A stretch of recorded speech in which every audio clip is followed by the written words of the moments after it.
Hello दोस्तों, मैं हूं आपका दोस्त विशाल। स्वागत करता हूं आज आपका ही channel the mission for M में। दोस्तों, आज का जो टॉपिक है वो बहुत ही ज़्यादा अच्छा टॉपिक होने वाला है, क्योंकि आज जिस टॉपिक के बारे में बात करने वाले हैं वो है हिस्ट्री। हिस्ट्री कहते किसको हैं तथा हिस्ट्री का जनक कौन है तथा हिस्ट्री को कोरिलेट कैसे करते हैं। हमारे बहुत सारे भाइयों के प्रॉब्लम आती है हिस्ट्री में कि हिस्ट्री को वो लोग रिलेट नहीं कर पाते, लेकिन आज जिस टॉपिक पे हम बात करेंगे वो कोरिलेट करना भी आपको टॉपिक को सिखाएगा। चलिए दोस्तों, देखते हैं कि हिस्ट्री को कोरिलेट करते तो करते कैसे हैं। दोस्तों, जैसे आपको पता है कि हिस्ट्री का जनक हेरोडोटस को कहा जाता है। दोस्तों, आपको पता है कि हिस्ट्री का फादर हेरोडोटस को कहा जाता है। इनकी एक बुक हुआ करती थी। हेरोडोटस की एक बुक थी जिसका नाम था हिस्टोरिका। जिस बुक का नाम था हिस्टोरिका। इस बुक में इन्होंने सबसे पहले जिस वर्ड का यूज किया था, जिस शब्द का प्रयोग किया था, उस शब्द का नाम था हिस्ट्री। इसीलिए हेरोडोटस को हिस्ट्री का फादर, जनक तथा फाउंडर कहा जाता है। दोस्तों, आइए बात करते हैं हम हिस्ट्री के पार्ट्स के बारे में कि हिस्ट्री को कितने पार्ट्स में डिवाइड किया गया है। आइए देखते हैं दोस्तों हिस्ट्री के पार्ट्स। हिस्ट्री को मेनली 3 पार्ट में डिवाइड किया गया है। हिस्ट्री को मेनली 3 पार्ट में डिवाइड किया गया है। वो 3 पार्ट कौन कौन से हैं, आइए देखते हैं। हिस्ट्री का जो फर्स्ट पार्ट है उसको कहते हैं हम प्राक ऐतिहासिक काल। हिस्ट्री के फर्स्ट पार्ट को हम प्राक ऐतिहासिक काल के नाम से जानते हैं, तथा सेकंड पार्ट जो हिस्ट्री का है उसको हम आद ऐतिहासिक काल के नाम से जानते हैं। आद ऐतिहासिक काल के नाम से जानते हैं। तथा हिस्ट्री का जो थर्ड पार्ट आता है उसको हम ऐतिहासिक काल के नाम से जानते हैं। ऐतिहासिक काल के नाम से जानते हैं। दोस्तों, जैसे कि आपको पता है कि हिस्ट्री में जब किसी चीज़ की खोज की गई है तो वो किसी न किसी को द्वारा तो की गई होगी। अर्थात बात करें हम प्राक ऐतिहासिक काल की या आदि ऐतिहासिक काल की या ऐतिहासिक काल की, तो इन तीनों कालखंड की जो जानकारी दी गई है वो पुरातत्वविद द्वारा इन तीनों कालखंड के बारे में जानकारी प्रदान की गई है। पुरातत्वविद द्वारा इन तीनों कालखंडों के बारे में जानकारी प्रदान की गई है। ठीक है दोस्तों, अब आपसे जनरली यहाँ पर एक क्वेश्चन ये भी पूछ सकता है कि पुरातत्वविद का संग्रहालय कहाँ पर स्थित है। जी, अगर भारत की बात करें तो वो संग्रहालय आपका कहाँ स्थित है? पुरातत्वविद संग्रहालय। दोस्तों, अगर भारत की बात करते हैं तो वो आपका स्थित हो जाता है बिहार में। अगर इसके मुख्यालय की बात करें तो इसका जो मुख्यालय हो जाता है वो हो जाता है आपका देहरादून। मुख्यालय आपका हो जाता है देहरादून। अगर यही विश्व स्तर की बात करते हैं कि विश्व स्तर पर पुरातत्वविद संग्रहालय कहाँ स्थित है, तो ये आपका स्थित हो जाएगा कोपेनहेग में, जो कि कहाँ पड़ता है? आप बोलेंगे डेनमार्क में पड़ता है। जी, बात करते हैं आगे। देखिए, जब प्राक ऐतिहासिक काल की खोज की गई थी तो इसके जो साक्ष्य हमें मिले थे उनको ना तो हमें पढ़ा जा सका है और ना ही उनको कोई भी लिखित प्रमाण हमें उनके प्राप्त हुए हैं। साथ ही साथ बात करते हैं हम आदि ऐतिहासिक काल की, तो देखिए इसको पढ़ा नहीं जा सका, किंतु लिखित साक्ष्य के आधार पर हमें यहाँ पर प्रॉपर सन की जानकारी मिली है। आप बोलेंगे किस कालखंड में मिली है, तो मैं कहूँगा प्रॉपर सन की जो जानकारी भी मिली है वो आपकी आदि ऐतिहासिक काल में मिली है। तथा प्रॉपर सन द्वारा जो खोजा गया स्थल है वो है आपका सिंधु सभ्यता। और बात करते हैं हम ऐतिहासिक काल की, तो ऐतिहासिक काल को पढ़ा भी जा सका है और इसके लिखित प्रमाण भी हमें प्राप्त हुए हैं। जनरली आपसे यहाँ पर किस टाइप से क्वेश्चन पूछ सकता है, आइए उन क्वेश्चंस के बारे में डिस्कस करते हैं। जनरली आपसे यहाँ पर क्वेश्चन पूछ सकता है कि पुरातत्वविद द्वारा लिखित साक्ष्यों के आधार पर इतिहास का त्रिविभाजन किसने किया? पुरातत्वविद द्वारा लिखित साक्ष्यों के आधार पर इतिहास का त्रिविभाजन किसने किया? जी इसका आंसर हो जाएगा आपका मैडम ब्यूरी ने। मैडम ब्यूरी ने। आगे आइए समझते हैं इन चीज़ों के बारे में। जैसे जैसे क्वेश्चन बनते जाएंगे हम आपसे डिस्कस करते जाएंगे। सेम आगे बढ़ते हैं और देखते हैं कि किस टाइप के क्वेश्चन और भी बन सकते हैं। जी बात करते हैं प्राग ऐतिहासिक काल की। प्राग ऐतिहासिक काल। प्राग ऐतिहासिक काल को जनरली 4 पार्ट में डिवाइड किया गया है। ये आपका 4 पार्ट में डिवाइड किया गया है। इसका जो फर्स्ट पार्ट हो जाएगा वो हो जाएगा आपका पुरा पाषाण काल। जो सेकंड पार्ट हो जाएगा वो आपका हो जाएगा मध्य पाषाण काल। मध्य पाषाण काल। थर्ड पार्ट जो हो जाएगा आपका वो हो जाएगा आपका नव पाषाण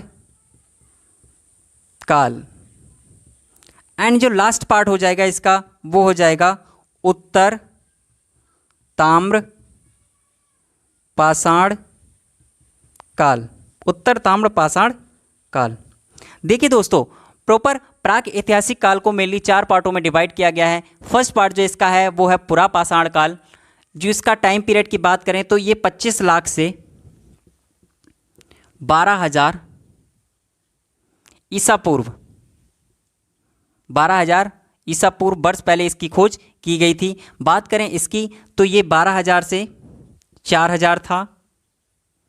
जी ये नवपाषाण काल की बात करें तो ये 4,000 से 3,000 ईसा वर्ष पूर्व था। और उत्तर ताम्रपाषाण की बात करें तो ये 3,000 से 1,000 ईसा वर्ष पूर्व था। तो ये 4 पार्टों में कुल मिलाकर प्राग ऐतिहासिक काल को डिवाइड किया गया है। दोस्तों आइए 1 बाय 1 के बारे में जानते हैं कि किस कालखंड में किससे किस चीज़ के साक्ष्य प्राप्त हुए हैं। बात करते हैं हम पुरा पाषाण काल की। देखिए दोस्तों यहाँ पर जो साक्ष्य हमें प्राप्त हुए हैं वो असभ्य मानव के साक्ष्य यहाँ पर प्राप्त हुए हैं। असभ्य मानव। असभ्य मानव के साक्ष्य प्राप्त हुए हैं। सेकंड चीज़ ये आखेट करने वाले थे। असभ्य मानव जो थे आखेट करने वाले थे। आखेट का मतलब होता है यहाँ पर शिकार करना। आखेट का मतलब होता है शिकार करना। ठीक है दोस्तों आगे बात करते हैं कि प्राग ऐतिहासिक काल में जिन कालखंडों के बारे में जानकारी मिली है, जिन साक्ष्यों के बारे में जानकारी मिली है वो है असभ्य मानव के साक्ष्य यहाँ से मिले हैं। आखेट करने वाले थे, खाना बदोश थे, खाना बदोश थे और साथ ही साथ खाद्य संग्राहक भी थे। खाद्य संग्राहक भी थे। खाद्य संग्राहक का मतलब होता है खाना को अपने साथ ले जाने वाला और खाना बदोश का मतलब होता है खाने की तलाश में इधर उधर भ्रमण करने वाला। ठीक है दोस्तों और किस चीज़ों के साक्ष्य मिले हैं? पत्थर के बड़े बड़े पत्थर के साक्ष्य मिले हैं। बड़े बड़े पत्थर के साक्ष्य किसके रूप में मिले हैं? आप बोलोगे जी हथियारों के रूप में मिले हैं। हथियारों के रूप में मिले हैं। मैंने कहा ठीक है जी। यहाँ पर और किस चीज़ की खोज हुई थी? जी यहाँ पर आग की खोज हुई थी। आग की खोज हुई थी। और जी किस चीज़ की खोज हुई थी? जी यहाँ पर भीम वेटिका की खोज हुई थी। भीम वेटिका। यहाँ पर मानव ने क्या कर लिया था? यहाँ पर मानव ने चित्रकारी सीख ली और मानव यहाँ पर चित्रकारी गुफाओं में करता था, इसीलिए भीम वेटिका गुफा के साक्ष्य मिले हैं। बात करें भीम वेटिका गुफा के बारे में जो साक्ष्य दिए हैं वो दिए किसने हैं? जी वो थे श्रीधर वाकड़कड़। इनके द्वारा क्या किया गया है? आप बोलेंगे भीमबेटका गुफा के साक्ष्य इनके द्वारा प्रदान किए गए हैं। जी मेनली इन चीज़ों के बारे में ही हमें साक्ष्य मिले थे पुरा पाषाण काल से। अब कुछ लोगों का ये भी कहना होगा जी पुरा पाषाण काल इसे कहा क्यों जाता है? देखिए एक तो ये सर्वाधिक प्राचीन था इसलिए इसको पुरा कहा जाता है, तथा पाषाण का अर्थ यहाँ पर है पत्थर से। इस काल में सबसे ज़्यादा पत्थरों का यूज देखा गया है, इसीलिए इसको पुरा पाषाण काल के नाम से जाना जाता है। क्लियर है जी। देखते हैं सेकंड पॉइंट, मध्य पाषाण काल। मध्य पाषाण काल। दोस्तों मध्य पाषाण काल में जिस चीज़ों के साक्ष्य हमें प्राप्त हुए हैं वो इस प्रकार हैं कि देखिए मध्य पाषाण काल में सबसे पहले जो साक्ष्य मिले थे वो थे अंत्योष्टि के साक्ष्य। अंत्योष्टि के साक्ष्य, अंत्येष्टि के साक्ष्य मिले थे। ठीक है दोस्तों, साथ ही साथ बात करते हैं आपके पशुपालन के साक्ष्य भी इस कालखंड में देखने को मिले हैं। एंड तीसरे जो साक्ष्य आपको देखने को मिला है वो आपका मिला है पत्थर के छोटे छोटे, पत्थर के छोटे छोटे रूप। इसमें पत्थर के छोटे छोटे रूप देखने को मिले हैं। देखिए, अब बहुत सारे लोगों का क्वेश्चन ये भी होगा कि अंत्येष्टि साक्ष्य क्या है। देखिए, अंत्येष्टि का मतलब होता है कि हमारे हिंदू, जैसा कि आपको पता है हमारे हिंदू धर्म में 16 संस्कार होते हैं, जिसमें से जो अंतिम संस्कार होता है, अंतिम मतलब मृत्यु के बाद जो संस्कार, मृत्यु का जो संस्कार किया जाता है उसी को हम अंत्येष्टि संस्कार बोलते हैं। जैसे कि मुंडन करना, ये भी एक संस्कार आता है, और पिंडदान करना मृत्यु के तत्पश्चात, ये भी हमारा क्या है, एक संस्कार में आता है। और जनरली कभी कभी बोलते नहीं है कि मतलब कभी किसी से जवाब दे दो तो वो बोलते हैं कि तुम्हारे घर वालों ने तुम्हें संस्कार नहीं सिखाए, वो भी एक संस्कार के लिस्ट में आता है। इस प्रकार मिलाकर हिंदू धर्म में कुल 16 संस्कार आते हैं, उनमें से जो अंतिम संस्कार होता है उसी को बोलते हैं हम अंत्येष्टि साक्ष्य। ठीक है दोस्तों, आगे बढ़ते हैं। तीसरा पॉइंट है नवपाषाण काल। नवपाषाण काल जी, इस कालखंड के बारे में बात करते हैं तो इसमें सबसे पहले सभ्य मानव के साक्ष्य मिले थे, सभ्य मानव के साक्ष्य मिले थे। दूसरी चीज इसमें साक्ष्य मिले थे, पहिए की खोज की गई थी इस काल में, पहिए की खोज। पालतू पशु के साक्ष्य मिले थे, पालतू पशु के साक्ष्य यहां पर मिले थे।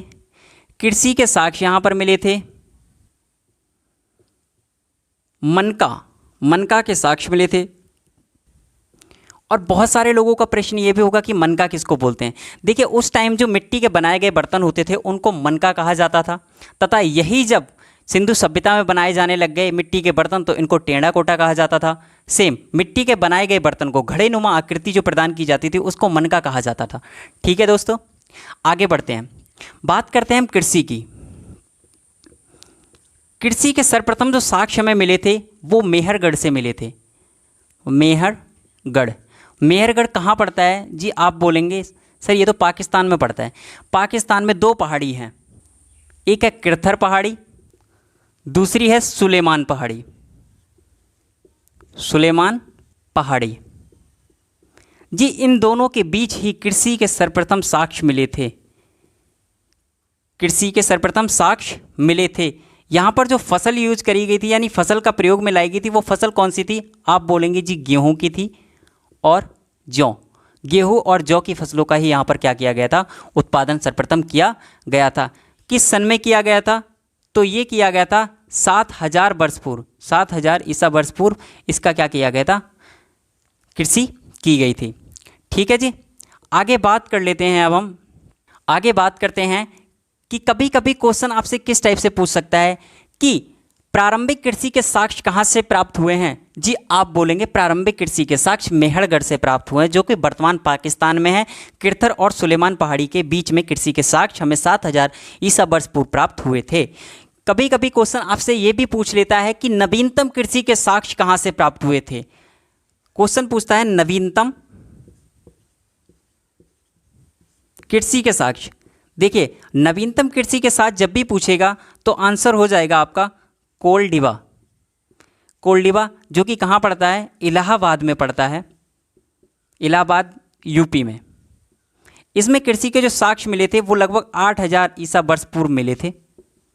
इसमें जो सबसे पहले साक्ष्य मिले थे वो किस फसल के मिले थे? आप बोलोगे चावल के साक्ष्य सर्वप्रथम यहाँ से मिले हुए थे। चावल के साक्ष्य सर्वप्रथम यहाँ से मिले हुए थे जी। कभी कभी क्वेश्चन आपसे ये भी पूछ लेता है कि इतिहास का वह कौन सा कालखंड था जिसके बारे में तीनों कालखंड के बारे में जानकारी उपलब्ध है, तो वो स्थान आपका मेहरगढ़ हो जाएगा। क्वेश्चन मैं दोबारा रिपीट कर देता हूं कि इतिहास का वह कौन सा स्थल है जो तीनों कालखंड के बारे में जानकारी प्रदान करता है? जी वो आंसर हो जाएगा आपका मेहरगढ़। बात कर लेते कृषि के और साक्ष्य कहां कहां से मिले हुए थे। देखिए, कृषि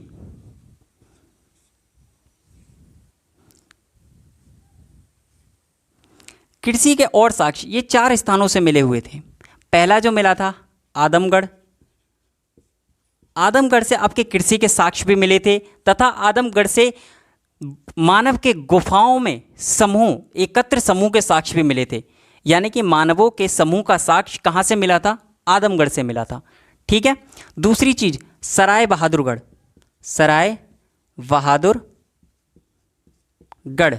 जी, यहां पर भी क्या था? कृषि के सर्वप्रथम साक्ष्य मिले थे। ये कहाँ पड़ता है जी? आप बोलेंगे यूपी में पड़ता है। कहाँ पड़ता है? यूपी में पड़ता है जी। तीसरे जो साक्ष्य मिले थे वो मिले थे मेहरगढ़ से, जैसा कि मैं आपको बता चुका हूँ। मेहरगढ़ ये कहाँ पड़ता है? तो वर्तमान ये पाकिस्तान में पड़ता है।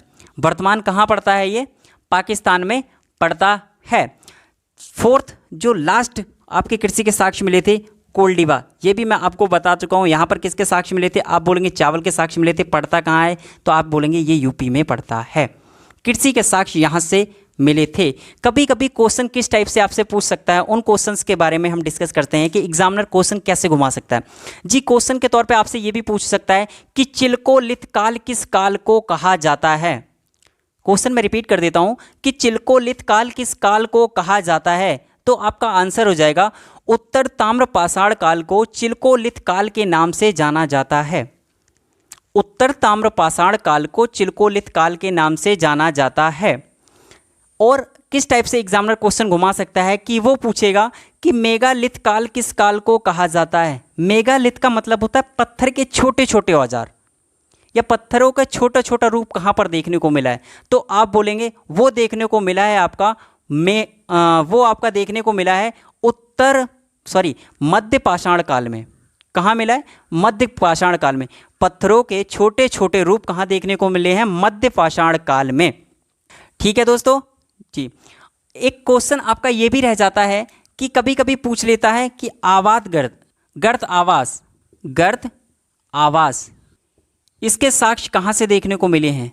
तो गर्त आवास के साक्ष्य जो हैं वो बुर्जहोम से देखने को मिले हैं। बुर्जहोम जो कि कहाँ पड़ता है? आप बोलेंगे जम्मू एंड कश्मीर में पड़ता है। जम्मू एंड कश्मीर में पड़ता है। जम्मू एंड कश्मीर में पड़ता है। मेनली दोस्तों इस कालखंड से जितने भी इंपॉर्टेंट क्वेश्चन या जितने भी महत्वपूर्ण क्वेश्चन हो सकते थे वो सारे हम डिस्कस कर चुके हैं। इससे बाहर ना तो आपका स्टेट का कोई भी क्वेश्चन पूछता है, ना ही एसएससी का कोई भी क्वेश्चन पूछता है। दोस्तों इसी टाइप की वीडियो आपको मिलती रहेंगी। अगर आपको हमारी वीडियो अच्छी लगी हो तो वीडियो को लाइक करें, शेयर करें, सब्सक्राइब करें और कमेंट करें। ठीक है दोस्तों, मिलते हैं फिर कभी नई वीडियो के साथ। तब तक के लिए जय हिंद दोस्तों।